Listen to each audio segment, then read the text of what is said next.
Bien, buenas tardes a todas y a todos. Muchísimas gracias por asistir a esta hora tan, digamos, taurina, aunque es una hora más de la hora taurina, pero sobre todo tan calurosa. Y bueno, veo que la verdad que esta presentación ya por la entrada ya tiene su éxito garantizado. Agradecer, como no, a Juan Luis Rabé Prieto por su asistencia a esta presentación de la guía de Murillo, que además en Marchena, como sabéis, el asunto es controvertido por las últimas noticias que han aparecido en la prensa y que ahora Juan Luis pues, nos va a dar su opinión, que para mí merece toda la importancia, incluso más que la noticia, tengo que decirlo ya, y sobre todo por el interés que represento, ¿no? Y, por supuesto, quiero agradecer al área de la Biblioteca de Marchena, a Ramón, en primer lugar, nuestro técnico de biblioteca, bibliotecario municipal, y a los trabajadores de la biblioteca, sobre todo a Fernando, a José Manuel también, y a Carmen, que es una chica que está dando una oportunidad de empleo a través del plan Más 30-30, que ella es historiadora, doctora en Historia Antigua y ha contribuido también en la elaboración de esta guía, que, como digo, pues nace desde el área de educación municipal, desde el área de nuestro concejal, Víctor Montes, que está aquí presente con nosotros, a través, de nuestros técnicos de la biblioteca, con un destino prioritario, que son los centros educativos de nuestro pueblo, tanto de primaria como de secundaria, y que, por supuesto, una vez que esta guía pues, sea presentada en el día de hoy, va a estar colgada en formato digital para que cualquier persona la pueda descargar desde la página web de nuestra biblioteca en formato PDF. ¿Correcto, Ramón? Sí. Con lo cual, pues, de nuevo, me limito a agradeceros vuestra asistencia, a Juan Luis su presencia una vez más aquí en Marchena, apoyando el patrimonio de Marchena. Juan Luis, muchísimas gracias. Y, por supuesto, a Ramón y a nuestros técnicos de la biblioteca por ese esfuerzo y ese trabajo, que recuerdo que es la segunda guía, porque la primera fue la guía de Cervantes, que hace unos meses también fue un trabajo realizado por ellos que ha tenido también muchísima repercusión y difusión en los centros educativos de Marchena. Así es que, sin más, pues lo dicho, yo ya me callo y le doy la palabra pues a Ramón. Muy bien, muchas gracias. Gracias.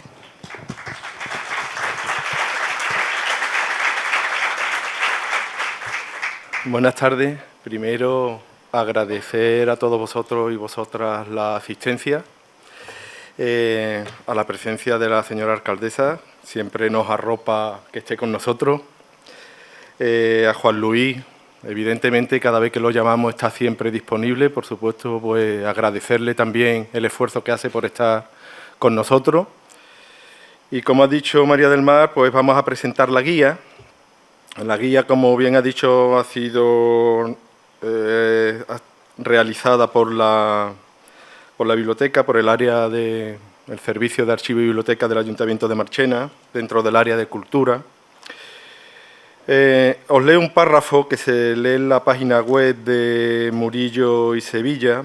Bartolomé Esteban Murillo ha sido un artista reivindicado desde el siglo XVII por el poder de comunicación que tienen sus imágenes. Cuando se cumplen 400 años de su nacimiento, su ciudad quiere celebrar su genialidad y reivindicar su figura desde una perspectiva poliédrica que nos permita comprenderlo en su totalidad. Como hemos visto en este párrafo, vemos la idea clave que rodea todas las actividades preparadas para la celebración en Sevilla del 400 aniversario del nacimiento del pintor, en este año 2018, que no es nada más que difundir el enorme patrimonio pictórico que dejó el artista en su ciudad natal. Por eso, para el área de cultura del excelentísimo Ayuntamiento de Marchena, y en concreto para nuestro servicio de archivo y biblioteca, es el momento perfecto para sumarnos a la celebración de dicha efeméride y a la vez dar a conocer la vinculación del artista con Marchena. Nos va a servir de excusa para poner en valor una serie de obras pertenecientes al patrimonio cultural marchenero. En el convento de San Andrés de Marchena se encuentra una pintura atribuida a Murillo. Además, hay varias pinturas de su discípulo y de su escuela, repartidas por la localidad.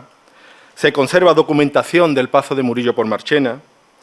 Y también hemos relacionado la obra de nuestro paisano Cuyós Valera con Murillo, a través de su monumento a la Inmaculada Concepción en la Plaza del Triunfo en Sevilla, que precisamente este año de 2018 se cumple año, el 100 aniversario de su inauguración. Para ello, editamos esta guía didáctica que, como en anteriores guías, el contenido está dirigido a un amplio espectro de la población y también está dividida en 3 bloques fundamentales como las anteriores. Un bloque con una amplia información del pintor, otro bloque que nos lo vincula con Marchena y en el que hemos tratado de recrear la Marchena de Murillo, es decir, la Marchena del 17, y sobre todo a través de una ruta que le hemos llamado las Moradas de la Fe, una ruta a través de los 3 principales conventos. Y un último bloque con una serie de propuestas y de actividades para reforzar el contenido anterior. En definitiva, lo que pretendemos es divulgar y poner en valor las obras de Murillo y sus discípulos que se encuentran en Marchena, acercarnos a la Marchena del siglo XVII y mostrar la relación de Murillo y la obra de nuestro paisano Lorenzo Cuyós Valera. Esperamos que esta guía sirva como apoyo a los educadores y a toda aquella persona sensibilizada con el patrimonio cultural marchenero. No querría terminar sin dar las gracias a mis compañeros del Servicio de Archivo y Biblioteca, a José Manuel Castro, a Silvia Vicente, a Pilar López, a Juan Gabriel Jiménez, de los programas de emplea, y Fernando Luque y Carmen Alarcón, que han llevado el peso de la guía.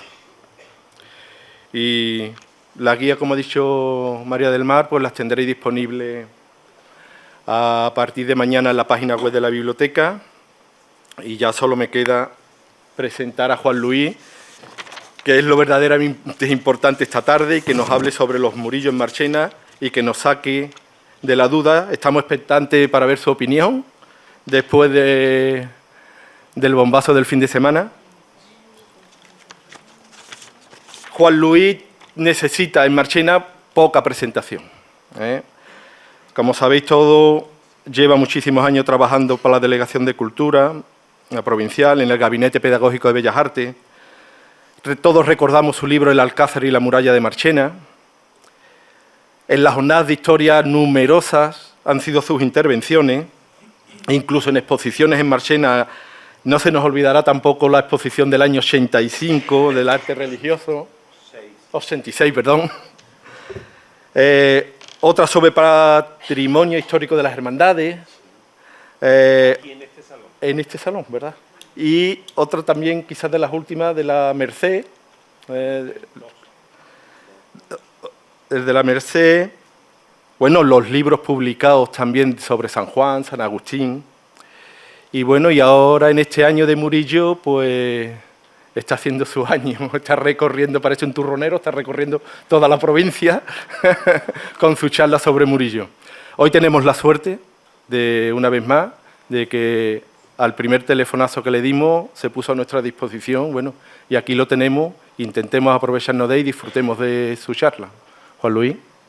Buenas tardes a todos y a todas. Lo primero que quiero es agradecer al Ayuntamiento, a la alcaldesa, en principio a la alcaldesa, pero es a todo el Ayuntamiento, a todo el pueblo de Marchena, porque siempre me acoge con cariño. Y comentaros que un poco el origen de esta relación con Murillo, ¿no? Y con el patrimonio. En realidad yo descubrí el patrimonio cuando mis padres se trasladaron desde Aral, aunque cuento un poco mi vida, pero yo creo que es interesante. Descubrí el patrimonio cuando nos trasladamos desde Aral en un lejano año ya del año 67, de Aral a Marchena. Y en Aral había poco patrimonio vivo porque la guerra civil desgraciadamente destruyó mucho, y de pronto te llegas aquí a esta ciudad que todo rezuma patrimonio, incluso las tradiciones, el patrimonio inmaterial, Y la verdad es que en el fondo enseguida descubres que esa es tu vocación. Y realmente hice de ese cariño por el patrimonio, hice mi vocación y luego mi trabajo, que eso es una suerte, porque en el fondo no todo el mundo puede trabajar en una cosa que le encanta por encima de todo. Después hay otra cuestión, que es que termino la carrera aquí, en Marchena. Y qué mejor que todos los trabajos de la carrera hacerlo con relación al patrimonio de Marchena. Luego da la casualidad que empiezo ya, después de la mili, eso empiezo el trabajo y el primer lugar casi que me mandan es a Marchena de maestro por la noche, con adultos, en el Colegio Padre Marchena. Y curiosamente, por la mañana podía trabajar en los archivos de Marchena. Y estando ahí nos llaman del ministerio a un grupo de profesionales que habíamos hecho las prácticas en el Museo de Bellas Artes de Sevilla para que se hiciera el inventario de la provincia. Una parte la va a hacer precisamente el museo y por otra parte la universidad. Una va concretamente dirigida por Enrique Valdivieso, precisamente en la parte de la universidad, y la otra parte del museo.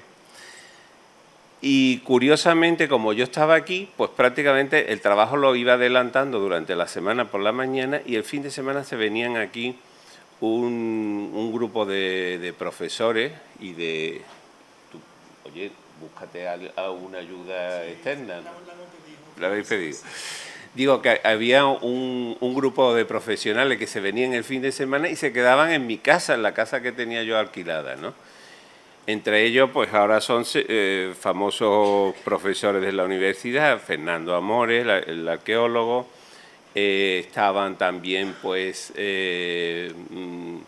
Fuensanta García de la Torre, que ha sido tantos años director del Museo de Córdoba, conservador del Museo de Sevilla, es decir, mucha gente que además todos eran altos, los varones, me refiero, altos y rubios, con lo cual nos decían los yanquis en el pueblo. íbamos por ahí con unas cámaras, además, que había comprado el museo, bueno, que había adquirido el museo a cambio de un intercambio con un museo de Japón y le habían dado unas cámaras estupendas. Y gracias a eso hicimos todos los reportajes fotográficos, por supuesto, en blanco y negro, porque entonces no había otra tecnología. Y además sí la había, pero era carísima, entonces para hacer los inventarios se hacían en blanco y negro. El inventario era un trabajo tedioso porque era entrar en una iglesia, empezar por una punta y terminar por otra y recoger todo exactamente lo que había. Pero si os comparáis, precisamente ese inventario se publica en el año 1985, en Madrid por el Ministerio de Cultura. Y si comparáis el contenido de Marchena con otras poblaciones de ese mismo inventario, veréis que es mucho más grande porque le echamos mucho más tiempo. Porque lógicamente era todo el tiempo que yo tenía libre, más todo el tiempo, porque a esta gente le encantaba venir y, por ejemplo, comprar pasteles en la calle El Cura, los pasteles magníficos que se quedaron alucinados, ¿no? Todavía los recuerdan. No hay una pastelería, digo, no, ya ha desaparecido eso hace mucho tiempo y ya eso no existe. Total, que ese es el origen de alguna manera el conocimiento que tuvimos con Marchena. Y el origen de muchas más cosas, porque curiosamente Fernando Amores, que estaba en el grupo, le presento al dueño de Montemolín. Y entonces Montemolín, él todavía no era profesor, sino que en realidad era un becario, y le cede el cetro, podríamos decir, a la profesora María Luisa de la Bandera y a Paquita Chávez, que serán las arqueólogas que trabajarán en Montemolín. Es decir, que de ahí salió también la primera excavación de Montemolín. O sea que fijaros. Bueno, ¿qué pasa aquí? Le estoy contando aquí una película. Bueno, pues continuamos. Si no, empezamos con Murillo ya directamente, ¿eh? Si no... es decir, lo bueno que, por ejemplo, tiene ese inventario con respecto a otras poblaciones es que nos permitieron entrar incluso en las clausuras, ¿eh? De ahí el conocimiento también de las clausuras de Santa María, de San Andrés, ¿eh? Venga, a ver si tiene suerte. Y, curiosamente, pues, en el resto de las provincias no vienen las clausuras, en el resto de las poblaciones de la provincia no vienen. Otra cuestión importante que me gustaría comentaros es cuál es el origen de mi relación con Murillo. Pues también está en Marchena. Es decir, ¿por qué me interesó Murillo? Pues me interesó precisamente porque en una de esas investigaciones que íbamos haciendo hasta por el campo, como estamos hablando de las haciendas incluso, ¿no?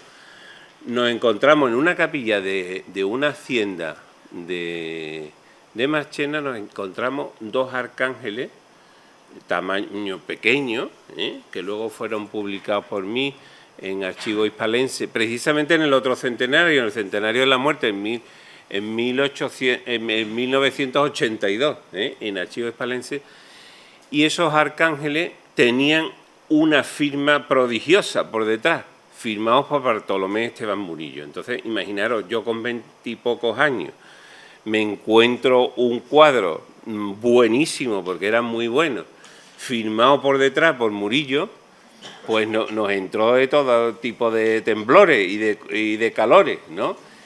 Y sin embargo resulta que no eran tales. Y por supuesto nos fuimos a quien sabía sobre Murillo a preguntar, porque claro, lógicamente nos escamaba ya que la grafía no era muy del siglo XVII, la grafía con que estaban hechas las firmas no eran muy allá.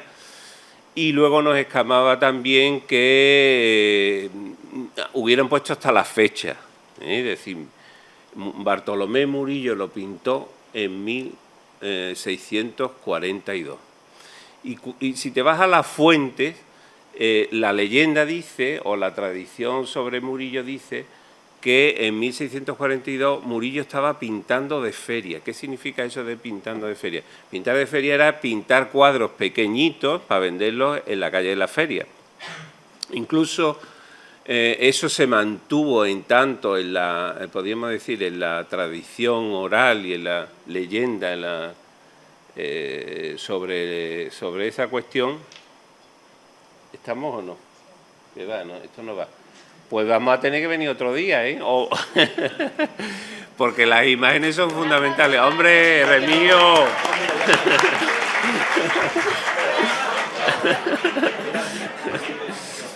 Bueno, continuamos. Es decir, fijaros el interés que tenía, el tema, que nos fuimos a la persona que más sabía sobre Murillo. ¿Quién era esa persona?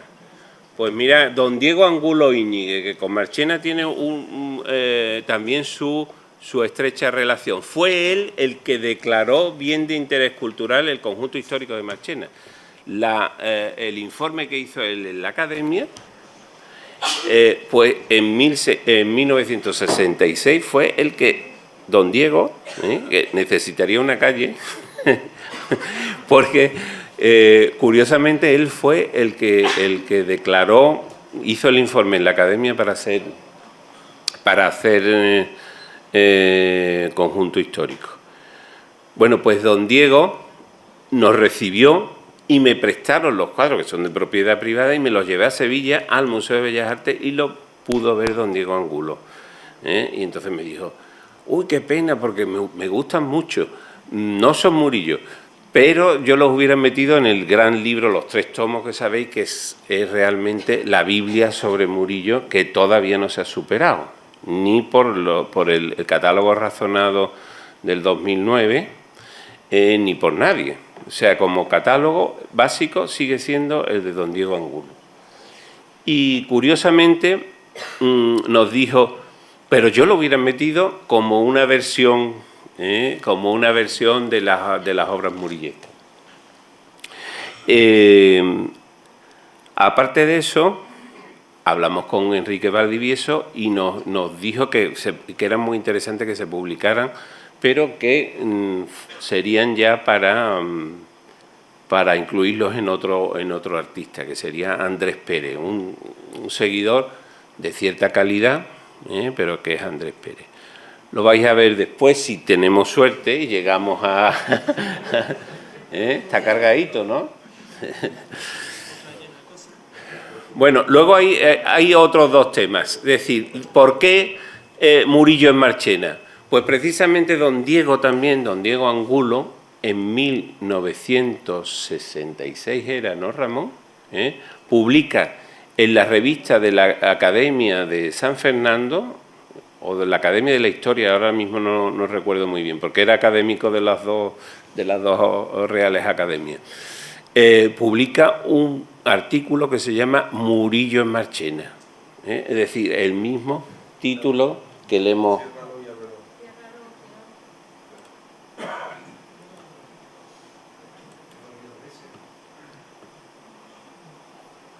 Ya está, no les den más porque vaya que...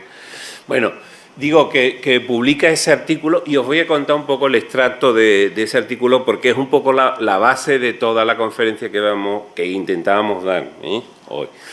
Él dice, se encuentra, bueno, no lo encuentra él, lo encuentra una condesa que le da a los papeles y que es historiadora, y se lo pasa a don Diego Angulo, porque don Diego, fijaros, era el año 66 y hasta el año 81 no publica el libro gordo, los 3 tomos que estábamos comentando. No le des más, no le des más. ¿Lo ponemos en directo? No. ¿Con mi pen? A ver, no, eso no pasa nada. Digo que una señora le da el documento, sabiendo que don Diego lleva desde los años 40 guardando papeles relacionados con Murillo. O sea, tened en cuenta que don Diego Angulo hizo la tesis sobre platería, sobre orfebrería. Pero el mío, ¿no? El mío, ese no es el mío. Toma que ya estamos... A ver si lo abre. O sea, que fijaros, él había hecho la tesis sobre platería en los años 20, aproximadamente, en los años 20 del siglo XX.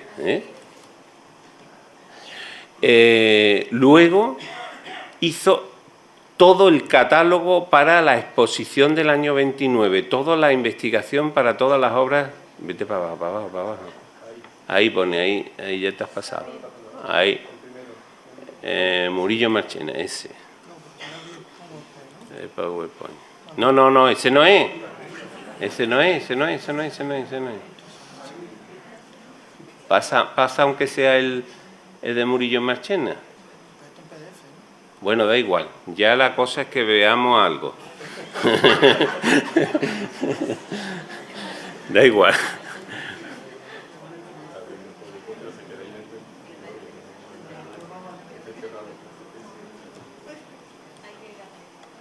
Bueno, seguimos con don Diego. Resulta que don Diego había hecho la tesis de platería, como digo. En el año 32, después de haber recogido toda la documentación para la gran exposición del año 29, estamos hablando de la exposición iberoamericana, había hecho todas las fotografías que hay en ese fondo estupendo que es la fototeca de la Universidad de Sevilla. Bueno, mira, por fin algo sale. Vale. Bueno, aunque lo veamos más chico, da igual, ya. Bueno, a ver, ¿esto cómo se le da? ¿Uno a uno o cómo? Avance página. Ahí vale. Bueno, ahí tenéis lo que yo me encontré, en una hacienda, al lado de la capilla, al lado de una Asunción, estos dos arcángeles. Y ahora tú le das la vuelta, porque una de las obligaciones que teníamos los inventariadores es dar las medidas exactas. Entonces hay que darle la vuelta, medir por detrás el lienzo. Y ahora te encuentras con lo siguiente, Bartolomé Murillo Pinto, año de 1642. Entonces, imaginaros lo que supuso eso para gente que teníamos 20 años, 23, 24, 25, no llegábamos ninguno a más de eso, ¿no? Fue tremendo. Por tanto, ya hemos comentado la cuestión, ya sabéis por qué mi amor por Murillo. Los tacos sobre cosas de Murillo que yo junté en aquella época todavía me sirven, es decir, la información, y por supuesto me compré los 3 tomos de don Diego Angulo, que en el mercado de Internet salen carísimos ahora, ¿no? Bueno, vamos a ver un poquito quién es Murillo, quién es el personaje. Hacia 1640, fijaros, había 24.000 vecinos, 120.000 habitantes en Sevilla. Había opulencia y al mismo tiempo miseria, como es lógico, ¿no? Lo que decía Cervantes era que era amparo de pobres y refugio de desechados, ¿no? En 1649 se produce la Gran Peste. Se queda la población limitada a la mitad, justamente. Es decir, imaginaros lo que sería que se muriera la mitad de la población de Marchena o de Sevilla actualmente, ¿no? Eso era un trauma tan grande que la gente no pudo reaccionar de otra manera que de una manera o positiva o negativa, es decir, o te entraba la depresión gorda y te volvías histérico, o mirar para adelante, que es lo que va a hacer Murillo en el fondo, es decir, es una pintura optimista, una pintura de esperanza, no es la pintura, podríamos decir, de Valdés Leal en este caso, ¿no? ¿Cuáles son las claves para entender la calidad extraordinaria que obtiene Murillo y el éxito tan grande que tiene en todo el mundo? Porque ya en el siglo XVII está teniendo éxito, ¿no? Pues eficacia comunicativa, ¿no? Religiosa y espiritual. La representación de la emoción, de los afectos y de los sentimientos, cosa que hasta entonces no se había hecho. El tema de los afectos estaba un poco al margen, porque todo el Renacimiento nos habla de la razón, de convencer, pero aquí es conmover, a partir de este momento es conmover. Y fijaros además el plus de los afectos, porque es la Virgen María, pero es una madre que está achuchando a un niño, y eso lo entiende inmediatamente la retina de cualquier ser humano, ¿no? Y lo hace cercano de tal manera que lo sagrado se ha hecho real y lo cotidiano se ha hecho sagrado. Con lo cual, esa es la gran éxito, tener en cuenta que Murillo pues va a tener éxito en el siglo XVIII, pues nada más menos que María Antonieta tiene una de las obras maestras de Murillo en su gabinete, la que luego le cortan la cabeza, Es decir, imaginaros ese nivel de aceptación general en toda Europa, porque está en la corte de Baviera, está en la corte de Londres, está en todas partes, hay Murillo, y han salido desde primera hora, es decir, en el siglo XVII ya se están vendiendo en Sevilla, están saliendo directamente todos los niños esos cortando melón, etcétera. No queda ni uno en España, porque se vendieron ya en esa época. Y fijaros otro elemento fundamental, la calidad. Es decir, la calidad de ese cuadro, que es la parte de la falda de abajo de la Virgen, pero que eso es una lección de pintura. Esto es una pintura abstracta, esa combinación de colores, esa plasticidad extraordinaria. Pero fijaros, aquí se ha cortado, ¿Qué es lo que consigue Murillo? Pues verosimilitud, carnalidad incluso, incluso carnalidad. Lo cotidiano convertido en sagrado, lo hemos dicho antes, lo sagrado hecho real. Y la eficacia persuasiva de la imagen. Es decir, fijaros que es verdaderamente carne de niño, y pañales. Es decir, que nos está metiendo por los ojos y no tiene ninguna aureola de sagrada ni nada, pero es la imagen perfecta de lo que sería lo religioso, ¿no?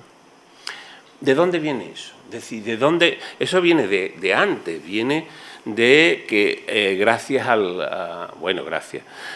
por efecto del Concilio Vaticano, del Concilio de Trento, se está adecuando el arte a los principios de la Contrarreforma. La imagen tiene que conmover, ver con la imaginación el lugar corpóreo, decía San Ignacio. Hay que ver con la imaginación el lugar corpóreo. Imaginando a Cristo nuestro Señor delante y puesto en la cruz. El coloquio se hace propiamente hablando así como un amigo le habla a otro. Eso es lo que se llama la composición del lugar, que la inventan los jesuitas, que la inventa San Ignacio. Y eso va a tener un efecto extraordinario en la plástica. Primero en la escultura, es decir, la escultura es más avanzada que la pintura, en este sentido. Tened en cuenta que, por ejemplo, este Cristo que estáis viendo es de 1603, y vamos a hablar de Murillo, que es ya de la segunda mitad del siglo XVII, ¿no? Y fijaros que incluso eso que está pidiendo la Iglesia a través de la Contrarreforma, viene ya en los contratos, dice, en el contrato del Cristo de la Clemencia, que es este que estamos viendo, el Cristo que está en la catedral, ha de estar vivo antes de haber expirado, con la cabeza inclinada sobre el pecho, mirando a cualquier persona que estuviese orando al pie de él, como que el mismo Cristo está hablándole y como quejándose que aquello que padece es por el que está orando, y así ha de tener los ojos y el rostro con una cierta severidad, es decir, que te está diciendo, que te has portado mal, o sea, y el rostro con alguna severidad y los ojos del todo abiertos. Eso en el contrato, yo creo que es que lo tenía ya hecho, el crucificado. Me da la impresión de que tiene muchos detalles. Pero fijaros los efectos de ese Cristo en la pintura, que es muy posterior. Mirad, el primer Cristo que se ve afectado es el famosísimo Cristo de Zurbarán de San Pablo, que está desgraciadamente en Chicago. El Cristo de Velázquez, es decir, sin el Cristo de la Clemencia no hubieran existido estos maravillosos Cristos pintados, y es de Murillo de 1670. Pero fijaros que en el año 70, es decir, casi 67 años después, todavía se está viviendo de las rentas de eso, ¿no? Mirad, por ejemplo, de Montañés, de Murillo, y este que tenéis a la derecha son las cruces de altar de la iglesia de Capuchinos de Sevilla, que también los pintó Murillo. Es decir, la cruz de altar estaba pintada por el propio Murillo. Bueno, ¿cómo se forma Murillo? Pues se forma a través de Antonio Pérez, que es pintor. Eso no se ha dicho mucho. Se dice directamente que Murillo aprendió con Juan del Castillo, pero el suegro era Antonio Pérez y era tío y padrino de Murillo, padrino. Es decir, tener en cuenta que en el antiguo régimen un padrino es algo más que cualquier otra cosa, Y además era yerno de Vasco Pereira. ¿Os suena? Es decir, Vasco Pereira Marchena, Es decir, que ya empezamos a hablar de Marchena antes de que hayamos llegado a 1651.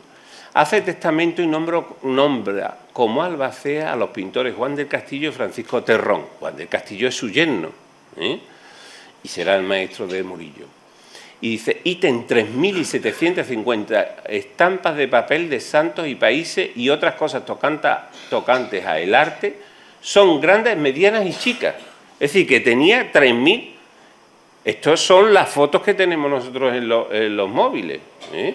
Pues la cultura visual de un pintor de esta categoría, como el propio Murillo, pues está basada en imágenes grabadas de otros cuadros de otros pintores. Y mirad, por ejemplo, la única que sabemos que seguro que la tenía es la estampa en la que está basada nuestra Anunciación, que es un grabado de Cornelis Cor a partir de un cuadro de Tiziano que está en Venecia. Fijaros cómo se transforma, y lo que pone arriba pues son angelitos bastante feos, por cierto, que parecen de Valdés Leal, pero no tienen nada que ver con la maravillosa figura de la Virgen o del ángel, ¿no? Los angelitos son muy raros, Bueno, y se formaría, por supuesto, también con Juan del Castillo. Y aquí empieza también a que veamos cosas curiosas. Juan del Castillo es un pintor regular, un pintor que colorea estampas, podríamos decir, y que tiene una manera de pintar un poco muy tradicional, y muy de caligrafía. Por ejemplo, mira cómo hace esta especie de bufanda, y curiosamente nuestra Anunciación también todavía lo tiene, porque probablemente sea una Anunciación y un Murillo muy primitivo. Bueno, y fijaros cómo está hecha la boca, la nariz y las cejas y los ojos, que también pasan de alguna manera al primer Murillo.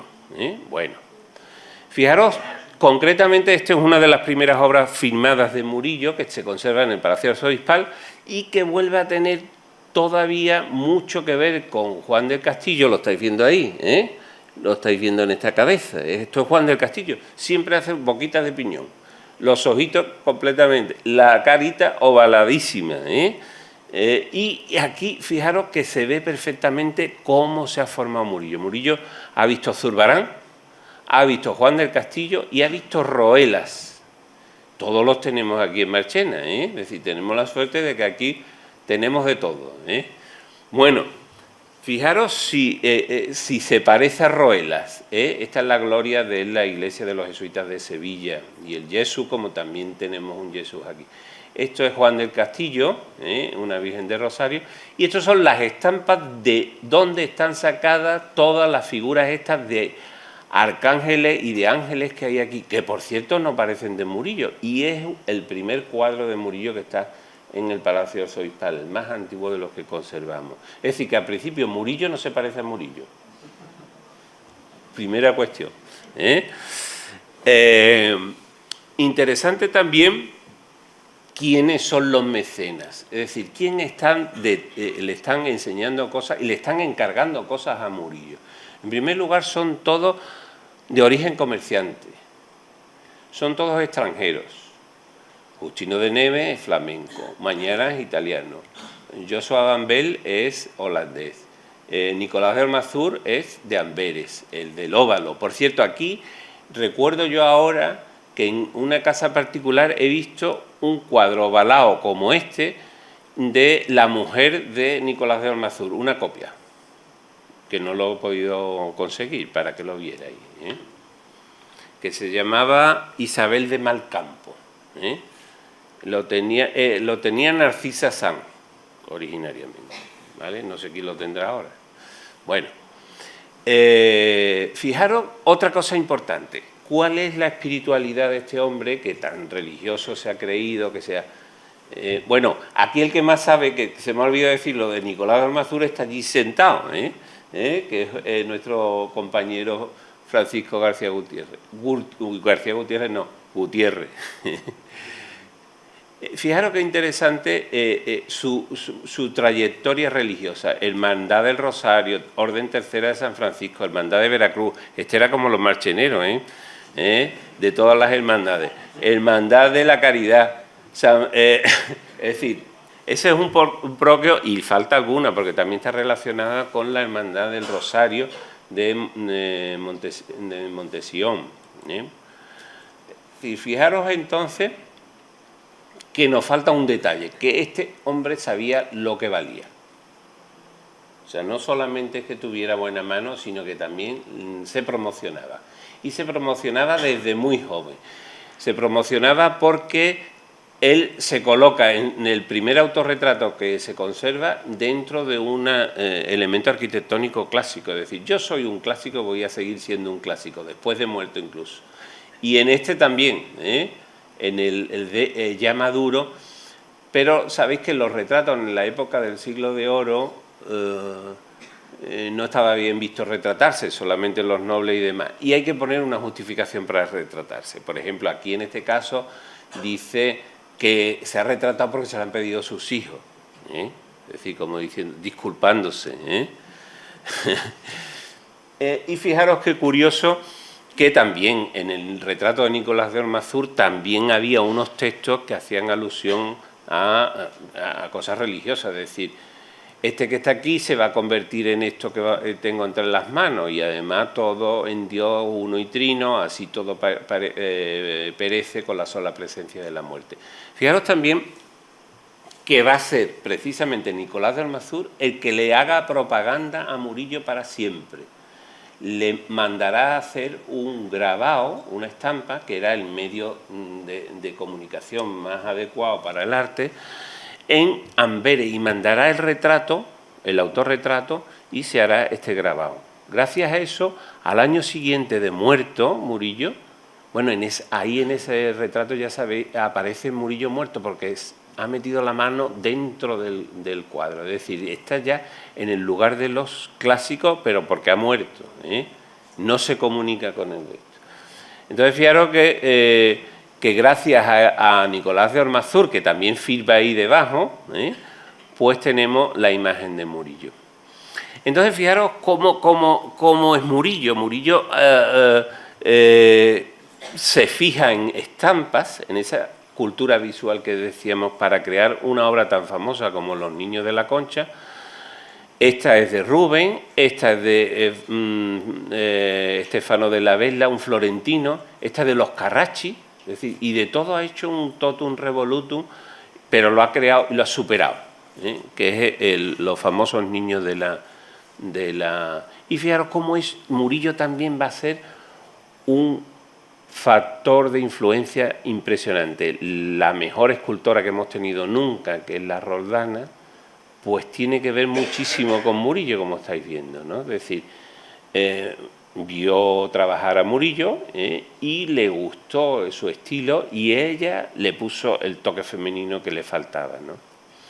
Bueno, tenemos a Murillo en Marchena.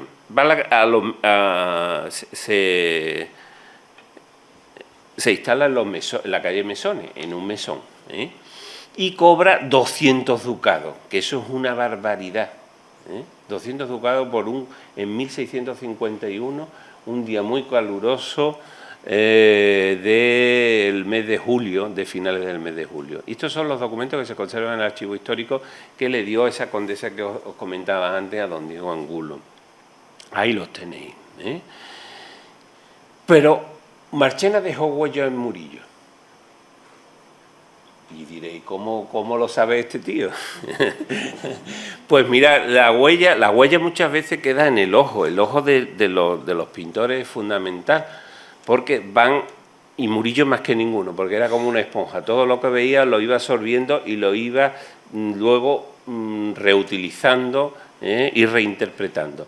Mirad, este es un cuadro de Rivera que yo estoy seguro que estuvo en Marchena, porque hay copias de él, 2 en Marchena, y además no lo pudo conocer en otro sitio porque está fechado en 1646, es decir, cuando el duque de Arcos estaba de virrey en Nápoles, y se conserva en Filadelfia. Y este es el Murillo de la colección Massabeu. Y luego lo vais a ver con más seguridad.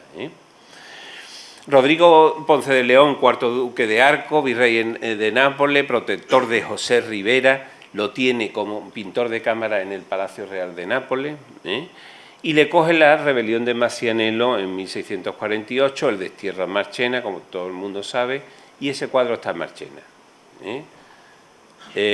Mirad la copia que hay tan estupenda, que la restauró. Bueno, no es una copia en realidad, porque probablemente sea una versión de taller, porque incluso los azules están hechos con lapislázuli, que en Sevilla es muy caro, y lo normal es que sea napolitano en este caso, ¿no? Ese es Y fijaros cómo le impactó a Murillo. Murillo hace esta versión, que por cierto ha desaparecido el cuadro original, solamente tenemos un grabado. Pero no solamente eso, en 1674, cuando Murillo es aceptado en el Hospital de la Caridad como hermano de la Caridad de Sevilla, pues entrega una copia de ese cuadro, que todavía se conserva en el presbiterio del hospital, de la iglesia del hospital. Eso quiere decir que lo tenía en mucha estima. Incluso, pues Benito Navarrete, que es uno de los historiadores que están ahora de moda, pues dice que la copia la ha hecho el propio Murillo. Bueno, lo dejamos ahí. Lo cierto es que en el taller debía estar esa imagen continuamente, que vio en Marchena, ya hemos quedado que la vio en Marchena, porque debajo de este, que acaba de publicarse, de este Ecce Homo, que acaba de venderse en subasta y que es de un particular, en la radiografía aparece, no sé si lo veis, ¿lo veis?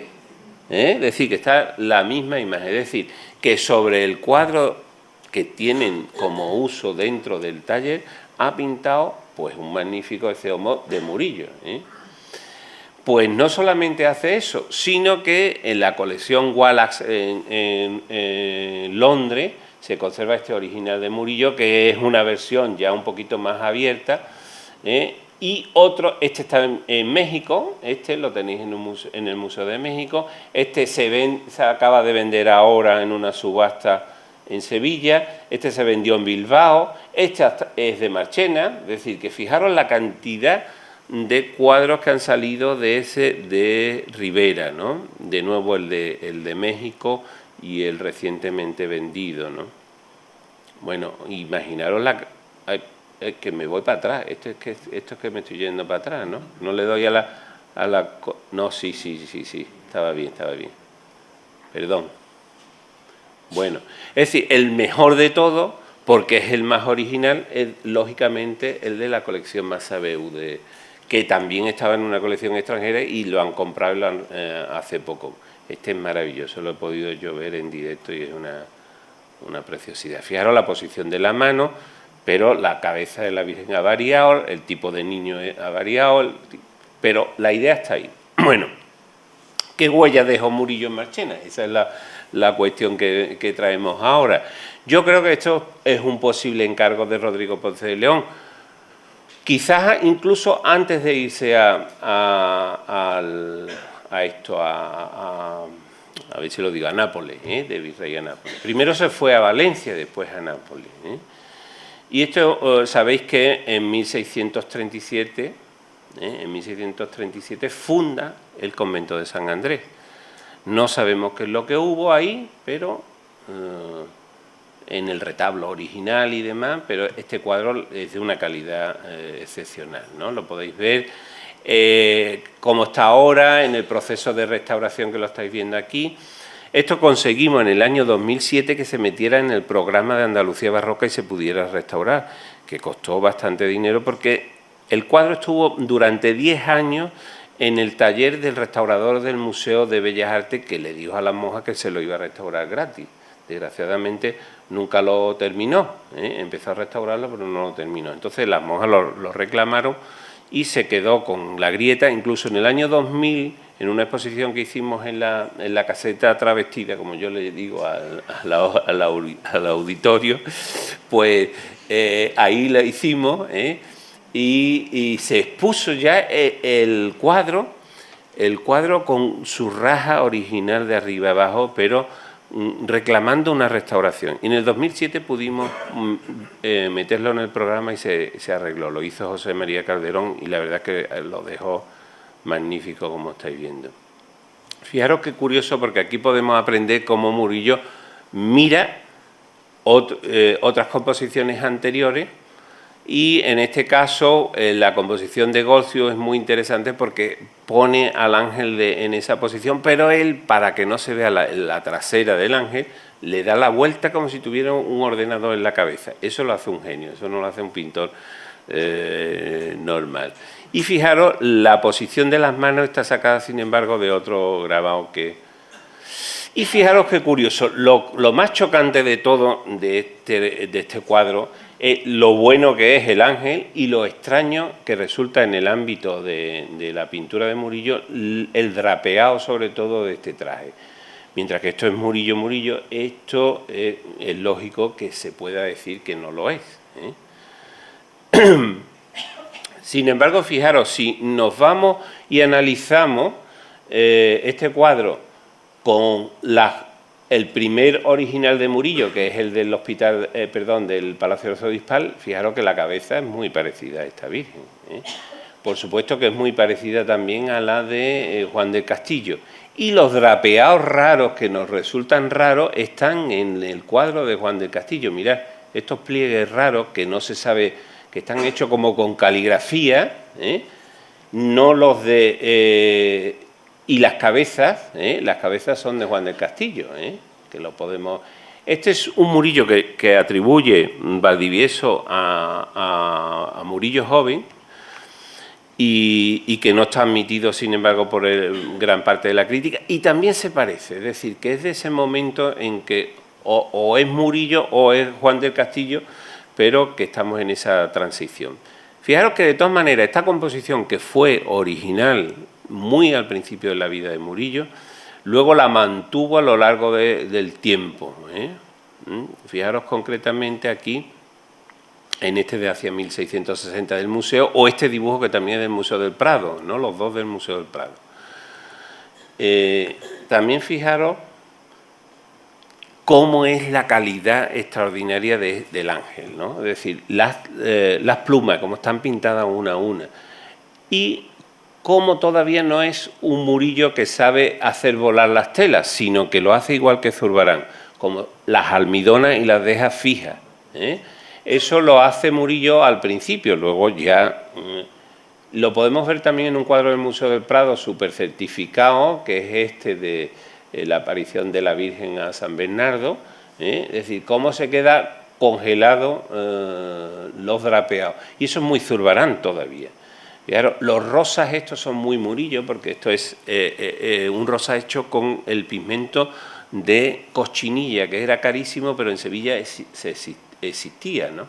Y fijaros también cómo estaba antes de restaurarse, el antes y el después, el antes y el después de la Virgen, y la gran grieta que tenía vertical y que ha sido, como estáis viendo. Fijaros esto que os decía antes, este tocado tan raro, es como una bufanda que lleva la Virgen, eso está en Juan del Castillo, lo veíamos antes.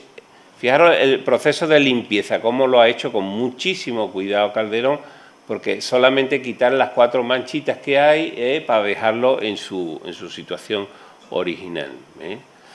Fijaros algunos detalles también de la cesta, y aquí lo tenéis de nuevo, ¿no? Ya al final, y la influencia de ese grabado fundamental. Estas son las estampas heredadas por el suegro, o sea, por el yerno de Vasco Pereira. Las tenéis ahí. Bueno, fijaros, si los cambiamos de posición de un lado para otro, los ponemos al revés, por supuesto está en primera fila el ángel es extraordinario. Y aquí veis perfectamente lo que os decía del drapeado este. Y también más drapeado, y finalmente la serie de anunciaciones que hará después, las que hemos estado viendo.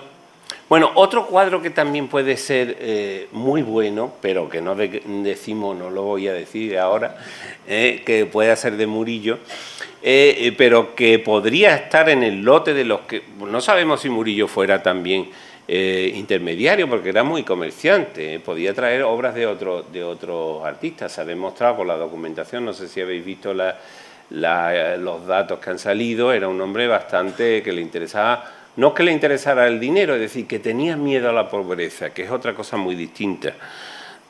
El hombre del barroco vive aterrorizado por quedarse sin dinero, ¿no?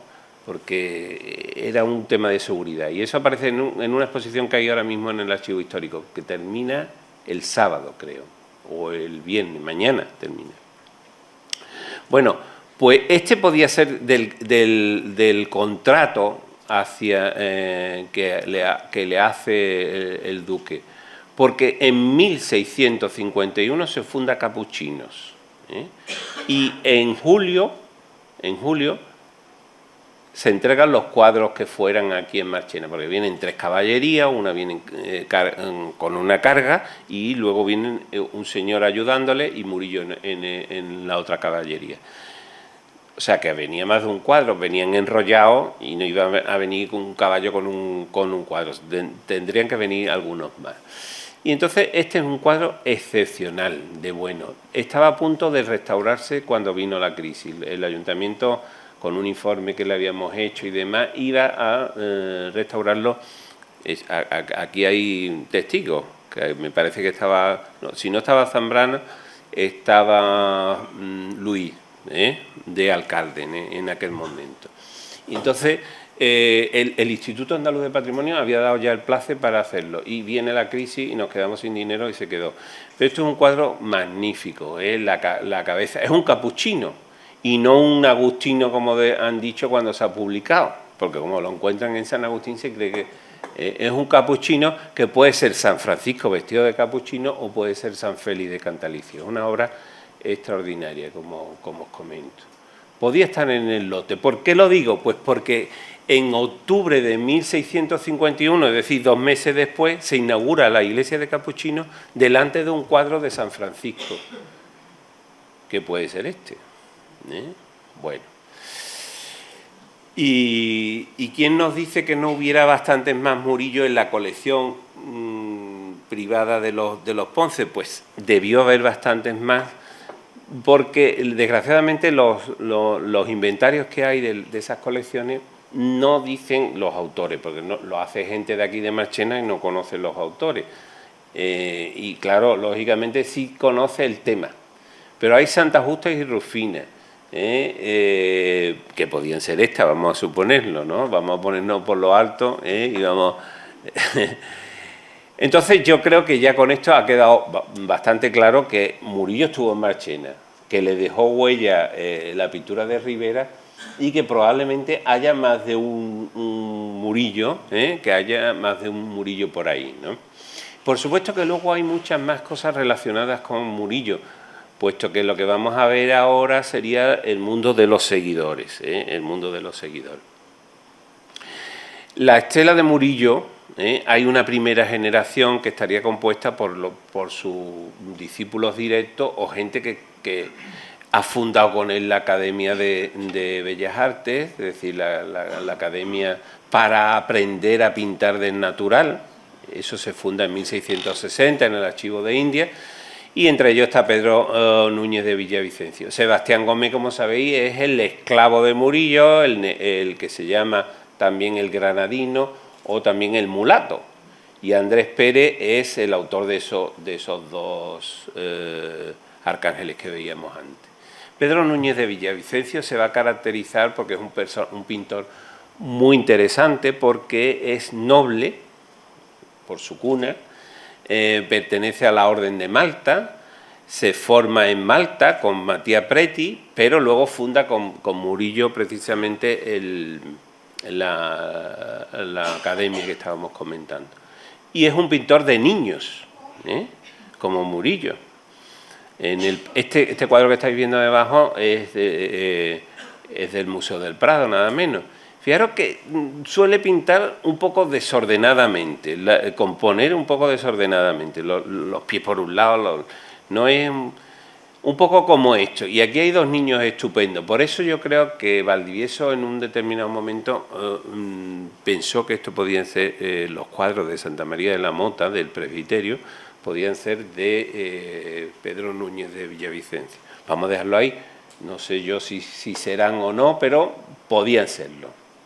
Fijaros, además, nos sirven estos cuadros para ver cómo componen esta gente a través de varias estampas, de varias composiciones. Aquí hay referencias a Rubens, que son evidentes, hay referencias pues también al mundo de los niños de Murillo, etcétera, ¿no?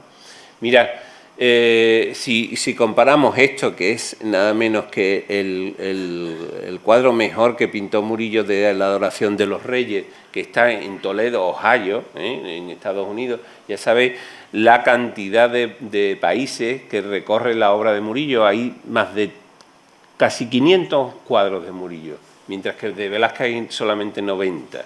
Entonces están repartidos por todo el mundo, sobre todo porque en el siglo XVIII y XIX fue muy valorado y se repartieron por todo el mundo. Entonces, fijaros aquí los dos niños que estáis viendo, aquí aparecen también, pero que también están en otras estampas, sobre todo derivadas de Rubens. Esto es muy rubensiano, esta figura así tan potente. Y fijaros, esto es Lucas Bosterman, que hace grabados de obras de Rubens. Y de todas tiene algo, fijaros hasta esta que cuelga el tejido, ¿no? El manto con un niño detrás. Es decir, hay elementos que están tomados de distintos de distintas composiciones. No vamos a entrar ahora en mucho detalle, pero sí que lo tengáis en cuenta. Uy, ¿qué pasa aquí? ¿Por qué no? ¿Ahora qué le ha pasado? Ah, bueno. No. Fijaros también este otro, ¿no? Es una composición abigarrada, muy barroca. Estamos ya al final de la trayectoria de Murillo y, por supuesto, de Núñez de Villavicencio. Y es una composición. La restauración, yo creo, última no ha sido muy acertada, ¿eh? Porque ha emborronado, más que aclarado. Ha emborronado mucho. Y fijaros cómo también hay relación con... fijaros, esta composición la he puesto al revés para que se vea justamente que de aquí está sacado esto, la composición, la figura que lleva algo en la cabeza, es decir, todo eso está en los grabados derivados de Rubens, curiosamente. De la Anunciación ya hemos hablado bastante, ya hay muchos elementos para entenderlo. Y fijaros también la Huida a Egipto. Son unos cuadros desiguales, pero tienen intención y son murillescos. Fijaros, en el caso, estos dos no se ven casi, porque están altísimos. Pero tuve la ocasión una vez de hacer unas malas fotografías, porque estáis viendo que hay un flash por ahí y demás, pero por lo menos las tenemos cerca, ¿no? Los desposorios y la presentación de la Virgen en el templo. Mirad, también tienen sus antecedentes en Murillo, el caso de esto de la colección Wallace, los desposorios de la Virgen de Londres, y esta es la que tenemos aquí. De nuevo nos encontramos que está sacado de Rubens. Fijaros la arquitectura incluso, le han copiado la arquitectura, el fondo de arquitectura. No son exactamente las mismas figuras, estas están sacadas de Murillo, pero sí, la arquitectura sí la ha sacado del grabado.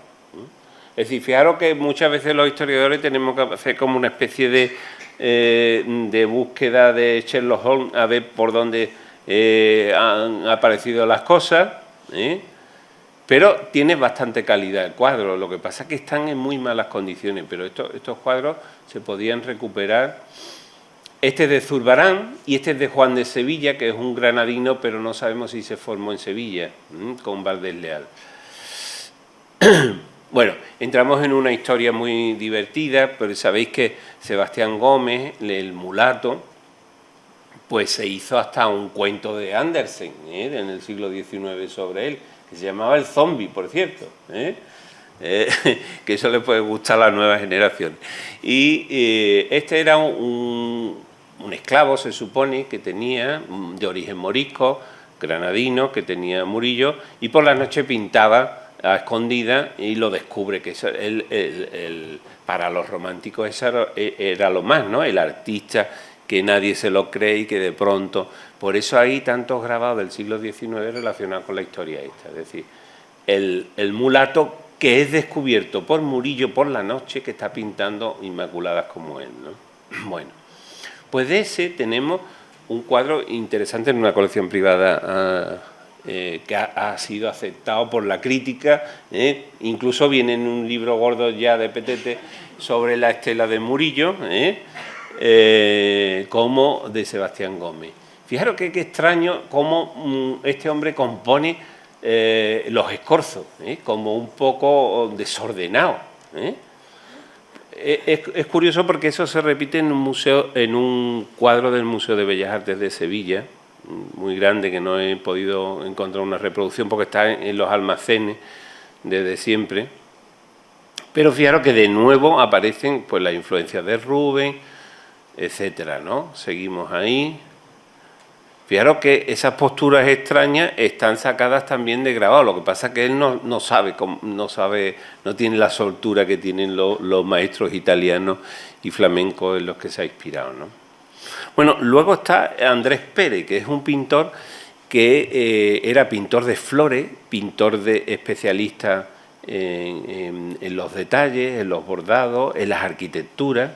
Y de él tenemos en el Museo de Bellas Artes este cuadro de Abraham y Melquisedec, y es una preciosidad y tiene unos acabados muy determinados. Bueno, pues nosotros en Marchena tenemos estos dos, ¿no? Que son, bueno, este es el San Miguel, el de la firma que veíamos al principio, y fijaros el tratamiento de los bordados del faldellín del San Miguel, ¿eh?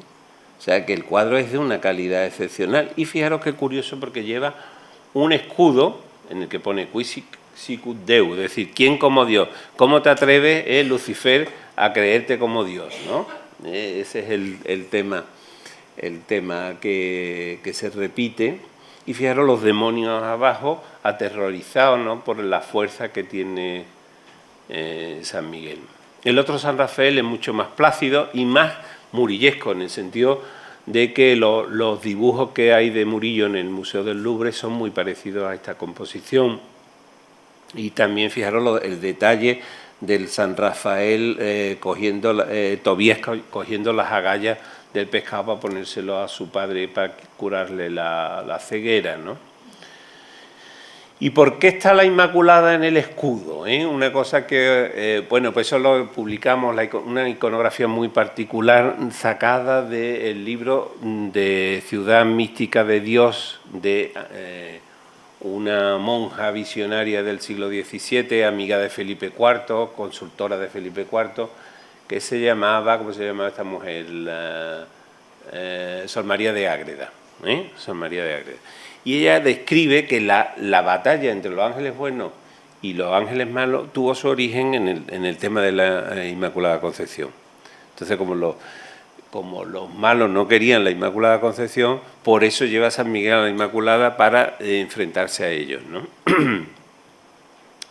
Entonces, fijaros qué curioso, que incluso le hicimos radiografía en su momento, porque claro, yo creía que era Murillo en principio, ¿no? Entonces conseguimos hacerle una radiografía y nos dimos cuenta que eso es un valor interesante, que había un arrepentimiento. Eso significa que es una obra original, que no está copiada, sino que es una obra de un artista que lo ha hecho a su gusto. Y veis que tiene dos brazos, ¿no? Lo veis ahí en la radiografía, ¿no? Bueno. Hemos visto la primera generación, los más cercanos a Murillo, ahora vamos a ver la segunda, que es Miguel Alonso de Tobar, que nace en Higuera de la Sierra, y Bernardo Lorente Germán. Bueno, pues Miguel Alonso de Tobar nada menos que inventó la iconografía de la Divina Pastora. Este es el cuadro que está en el Museo del Prado y que ha venido a la exposición de Santa Clara recientemente. Fijaros que con elementos de Murillo, porque todo es murillesco, los rosas, los azules, los ángeles, ha creado siguiendo la información que le dio un capuchino, que ahora mismo no me acuerdo del nombre, ¿no? Pues crean una iconografía nueva que no existe en otra parte de Europa, nada más que en Andalucía y en Nápoles, pero por difusión de Sevilla, ¿no? Bueno, pues Alonso Miguel de Tobar era un grandísimo retratista. Tanto es así que se ganará la vida en Madrid. Cuando la corte se retire de Sevilla, se lo llevarán a Madrid haciendo retratos. Y entre otros le hará al cardenal Molina, que es un agustino, por eso está esto en el convento de San Agustín de Marchena, un cardenal agustino, pues le hará una serie de retratos. Yo no estoy seguro que esto sea de Alonso Miguel de Tobar, pero es buen retrato. Y si no es de él, puede ser también de Juan Ruiz Soriano, del que se conserva también otro retrato de la misma persona, ¿no? Es decir, fijaros en qué condiciones tan malas están. Los dos cuadros que hemos visto de San Agustín están de polvo, y son cuadros de primera fila. El de antes, el que decíamos de Capuchino, ese merece la restauración, gastarse el dinero, lo que sea, porque es que es una pieza única del 17, pues como los Zurbaranes o como el propio Murillo, ¿no? Estamos hablando de piezas de mucha calidad. De Alonso Miguel de Tobar también es probable que sea este cuadro de San Juan, de la Virgen entregando el rosario a Santo Domingo de Guzmán. en la última exposición de Santa Clara, pues estaban estos cuadros atribuidos a Alonso Miguel de Tobar, aunque Valdivieso no está de acuerdo en esa atribución que le hacían los autores del catálogo. Pero vamos, que es un cuadro de ese momento, sea de uno o de otro, y este cuadro procede de la parte baja del coro de San Pablo de Sevilla, es decir, lo que hoy es la Magdalena, la iglesia de la Magdalena de Sevilla. Creo que se parece bastante a precisamente en la manera de hacer las figuras y también en cómo agruparlas, ¿no? Y de Alonso Miguel de Tobar tenemos muy cercano por lo menos a él, tenemos en San Andrés también esta Divina Pastora, que la foto no es de calidad, pero el cuadro es bastante mejor que la foto. El que me han mandado ellas, no tenían otro. Fijaros, Bernardo Lorente de Germán es otro que está relacionado con la corte, que va a trabajar con los pintores franceses que vienen con Felipe V a Sevilla. Y se va a especializar en pinturas casi de miniatura. Estos son trampantojos, una trampa para los ojos, que son bodegones en los que hay pinturas colgadas, hay grabados, hay estampas, escultura, es decir, un poco el mundo del pintor pintado por el mismo artista. Y esto es una versión de la famosa, el famoso cuadro de la Virgen de la Faja de Murillo, pero versionado por él como miniatura. Y aquí tenemos, pues, nada menos que este magnífico San Cristóbal de San Juan. Probablemente sea obra de él. Lo ha atribuido Jesús Porres, que es un restaurador y al mismo tiempo historiador que trabaja en Córdoba, y yo creo que sí que puede ser una obra. Además de eso, hay un montón de copias de obras de Murillo, que nos vamos a poner dos ejemplos. Este estaba en una hacienda también. De nuevo la Virgen de Belén, otra vez el que decíamos antes, y este San José que tiene San Juan, pero que es heredado de una familia que vivía muy cerca de aquí del ayuntamiento de Marchena.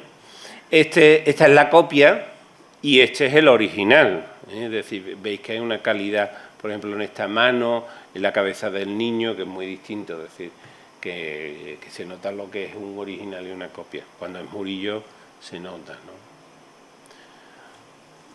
Bueno, ¿cómo estáis ¿queréis ver más o no? ¿Queréis ver algo más o no? ¿O estáis ya muy cansados? ¿Queréis ver algo más? Bueno, yo tenía aquí esta cesura para terminar, pero si no vamos a seguir un poquito para adelante. Es importante también, los Ponce de León hicieron mecenazgo en Sevilla, lógicamente. Los Ponce de León harán nada menos que los encargos de las pinturas del presbiterio de la iglesia de San Agustín de Sevilla. Se conservan en el Museo de Bellas Artes de Sevilla 2 tablas, por cierto. Casi todo lo que hemos visto son...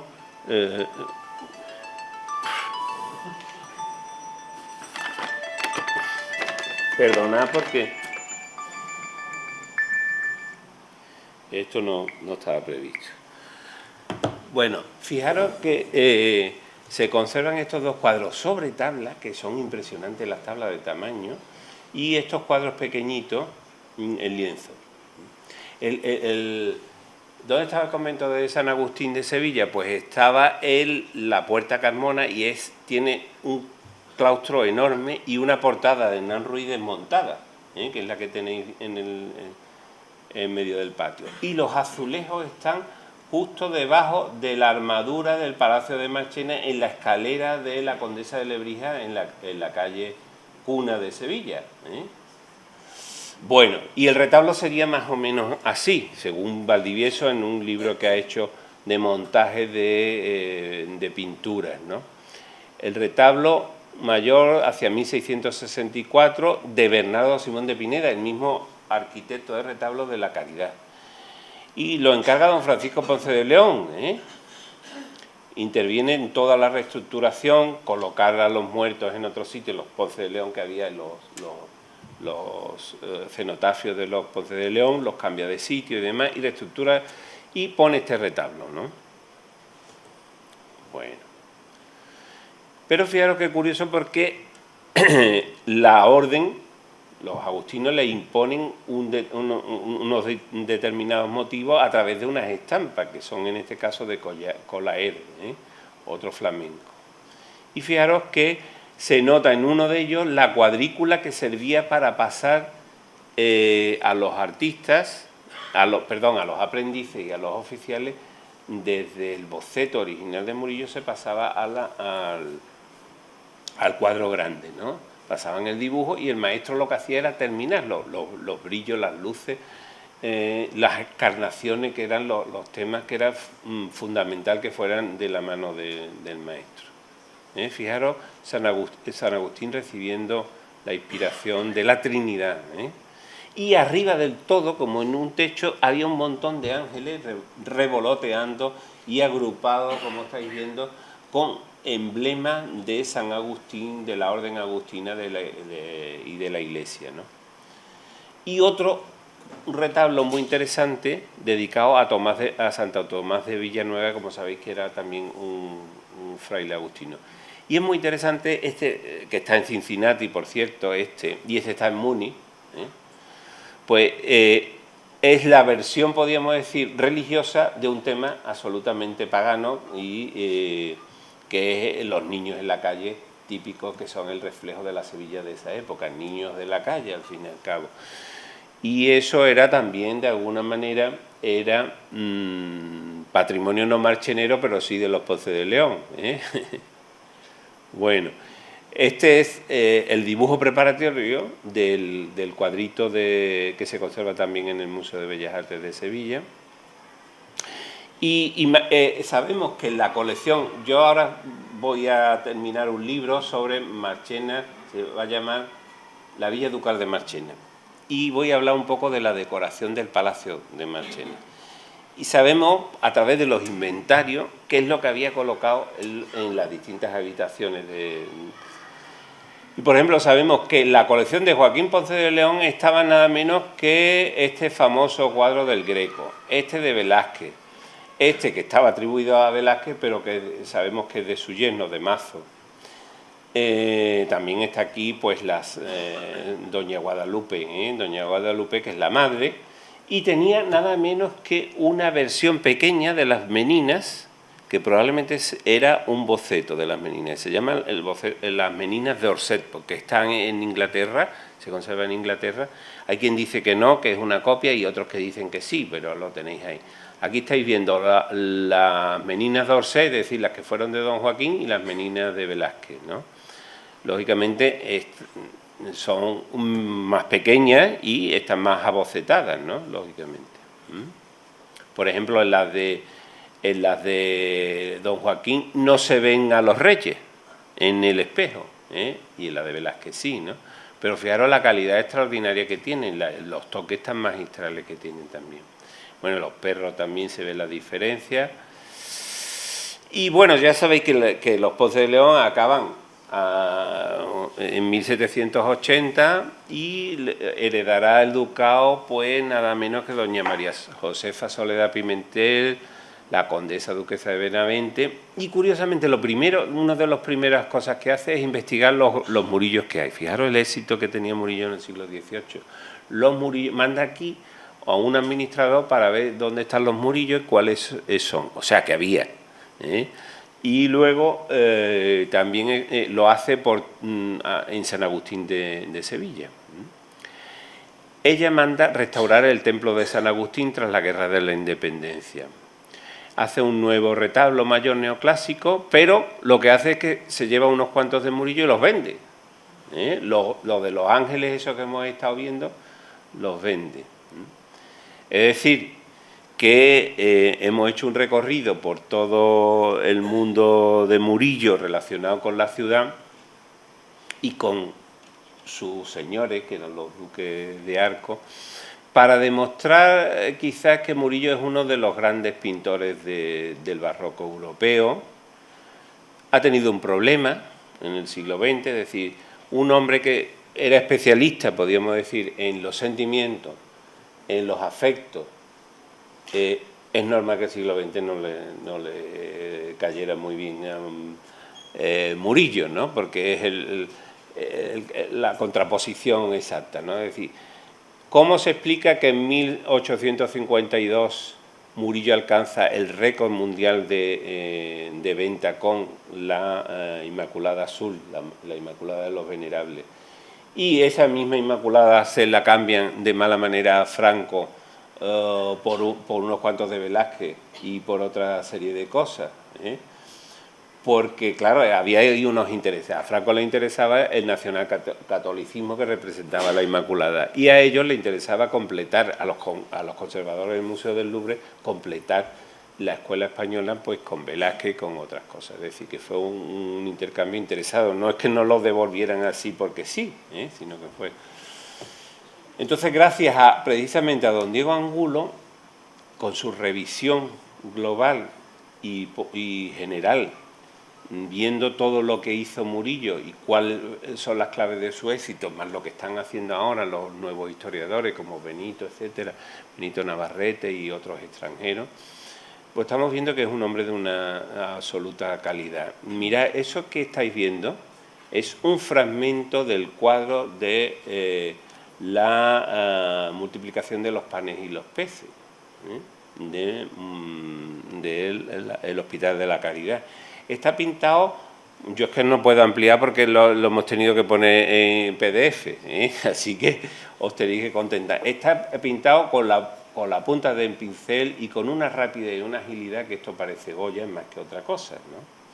Es decir, ayer fue el día de San Isidro, y esto me recuerda muchísimo a la pradera de San Isidro de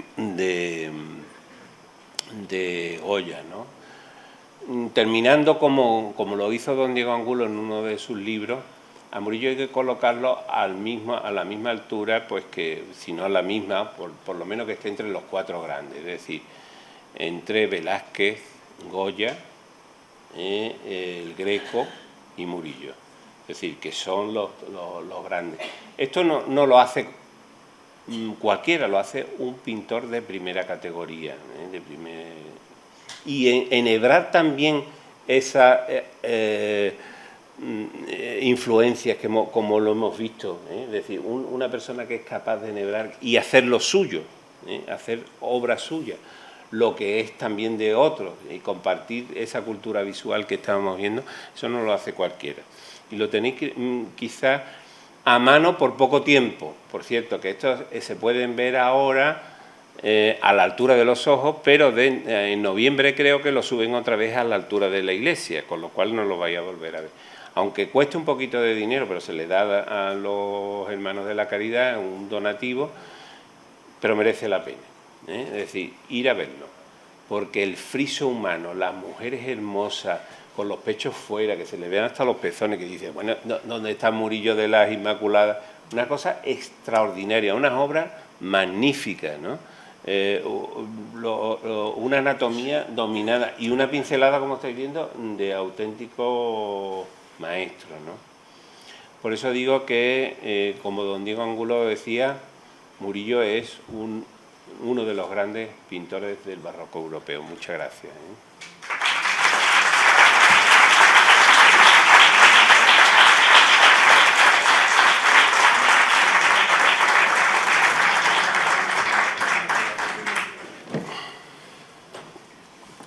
Yo solo quería agradecerle a Juan Luis el que haya estado esta tarde con nosotros, agradecerle que nos haya ilustrado de esta forma y que nos haya abierto los ojos y la perspectiva sobre el personaje y el pintor.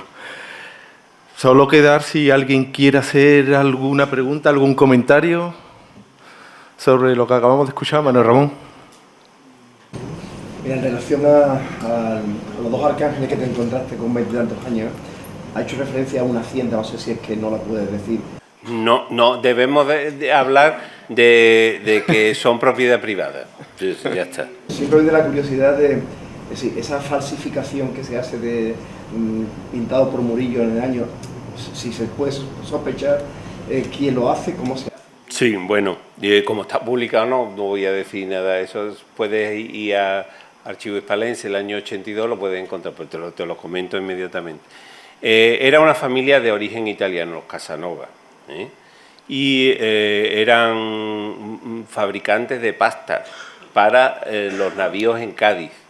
Entonces ahí pudieron empezar a comprar pintura. Tenían una colección importante en Cádiz porque en los anuarios que había de la ciudad de Cádiz para el comerciante que llegaba a la ciudad, pues se recogían las grandes colecciones de arte, y venían los Casanova justamente. Por eso lo tuve yo que investigar en bibliotecas de Cádiz antiguas, en hemerotecas y demás. Entonces aparecían ahí. Y eso, como es habitual en este país, cuando se hacen ricos, pues se vienen al interior a vivir de las rentas. Es decir, que eso es una cosa muy propia. Compran tierras en Marchena y se instalan aquí, como sabéis, en la calle Las Torres, vivieron y demás.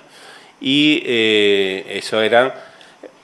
¿Por qué se falsifica? Pues porque, por eso que te estaba diciendo, para darle calidad, en el siglo XIX se creía que hacia 1642, porque es que además lo dice Palomino, Murillo pintaba de feria y pintaba cuadros pequeños. Incluso hay un cuadro maravilloso, que no lo he traído aquí, pero lo tengo en el pen, si queréis lo podemos ver, de un inglés que es John, el Juan español, que pintaba a Murillo pintando y vendiendo cuadros en la calle de la Feria al lado de Unión Santorum.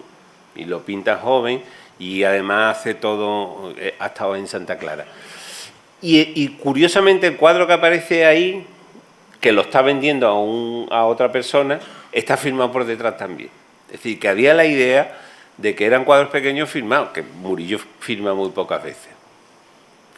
O sea, que el siglo XIX, coleccionista gaditano, reinsertado en Marchena. Bueno, ¿algo más? ¿Algún comentario más? Pues terminamos la charla agradeciendo de nuevo a todos vosotros y vosotras la asistencia y hasta la próxima. Muchísimas gracias.